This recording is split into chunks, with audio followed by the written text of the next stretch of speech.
اب آ جائیں جناب آخری کنکلوڈنگ پوائنٹ کی طرف. پوائنٹ نمبر 8 کہ صحیح بخاری اور مسلم کی متفقن علیہ حدیث ہے. اب یہ دعوت پرزور دعوت میری طرف سے, تم میں سے کوئی شخص اس وقت تک مؤمن ہی نہیں ہو سکتا جب تک کہ میں اسے اس کے ماں باپ اولاد سب لوگوں سے بڑھ کر عزیز نہ ہو جاؤں. لہذا نبی صلی اللہ علیہ وسلم کی محبت کا تقاضا یہ ہے کہ معاشرے کی شرم چھوڑے اور معاشرے کے بت گرا دیں رفع الیدین کر کے. یہ روایت تو کوئی نہیں ثابت لیکن یہ جملہ ٹھیک ہے. معاشرے کے بت گرا دیں رفع الیدین کر کے رکوع میں جاتے وقت اور رکوع سے اٹھتے وقت, اور اپنے نبی صلی اللہ علیہ وسلم کی سنت کو زندہ کریں. میں بھی 31 سال تک اسی طریقے سے کرتا رہا. پھر الحمدللہ 31 سال کے بعد تقریباً 28 مئی 2008 کو یوم تکبیر جو ایٹم بم والا دن تھا اس کے 10 سال پورے ہوئے تھے 1998 سے 2008.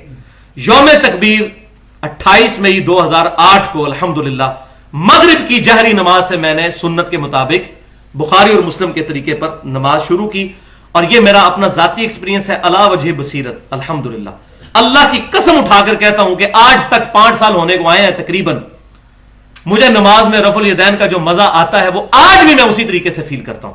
لیکن وہ اس طریقے سے نہ کیا جائے, وہ جس طریقے سے میں نے سکھایا ہے, پورے کا پورا ہاتھ بلند, اور یہاں پر جو میں نے پریکٹیکل اور آپ کو بتانا یاد نہیں رہا. پچھلی دفعہ پھر ہم نے اگلی دفعہ تقریباً اگلے دن جو ہے وہ 45 منٹ کی ریکارڈنگ فزیکل کروائی تھی ڈیجیٹل کیمرے کے ذریعے, وہ بھی لیکچر کے ساتھ اپلوڈ ہو گئی ہے. پورا طریقہ نماز کا, جماعت میں کھڑے ہونے کا, ایک ایک چیز 45 منٹ میں ریکارڈ ہو کے اپلوڈ ہو چکی ہے. تو اس میں نے رفع الیدین کا صحیح طریقہ بھی پریکٹیکلی کر کے بتایا ہے. اب یہاں پر بھائیو میرا ایک جملہ یاد رکھیے گا کہ رفع الیدین کرنا توحید کا قلعہ ہے. رفع الیدین کرنا توحید کا قلعہ ہے. رفع الیدین کرنا توحید کا قلعہ ہے.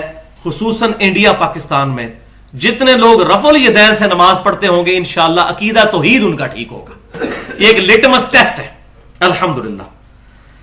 اور اس کا مزہ بھی لیں. مولانا مودودی رحمۃ اللہ علیہ کی مجھے بات یاد آ گئی جو قائلین و فائلین کتاب میں لکھی ہوئی ہے. وہ کہتے ہیں کہ ان سے پوچھا گیا نماز کے طریقے کے بارے میں, تو انہوں نے فرمایا کہ نماز کا ایک ہی طریقہ ہے جو بخاری اور مسلم میں ہے.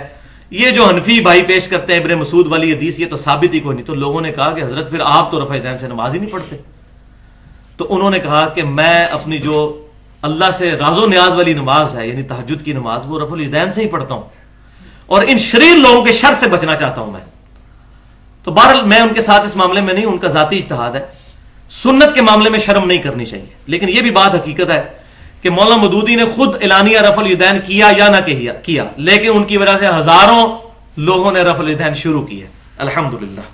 اسی لیے آپ کو پتا ہے کہ جو بڑے راسخ العقیدہ مقلدین ہیں وہ اتنے جو ہے وہ اصحاب الحدیث اہل سنت کے خلاف نہیں ہے جتنا مولانا مودودی رحمۃ اللہ علیہ کے خلاف ہے, کیونکہ انہوں نے بڑی حکمت عملی کے ساتھ رفع الیدین انجیکٹ کر دیا لوگوں میں الحمدللہ.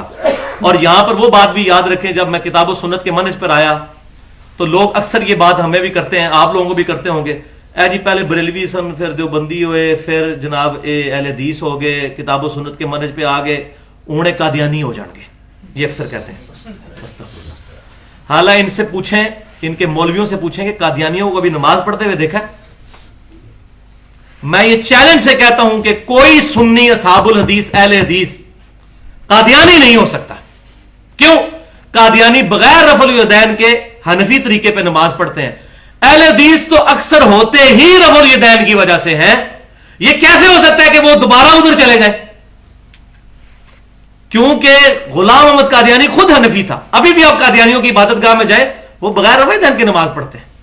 تو یہ ان کو یہ بتایا گیا نہیں وہ قادیانی اس طریقے سے نماز پڑھتے ہیں. دیکھیں کتنے بڑے بڑے جھوٹ, نہ کسی نے اندر جانا ہے نہ دیکھنا ہے, تو مولوی کی گڈی چڑھی دے گی.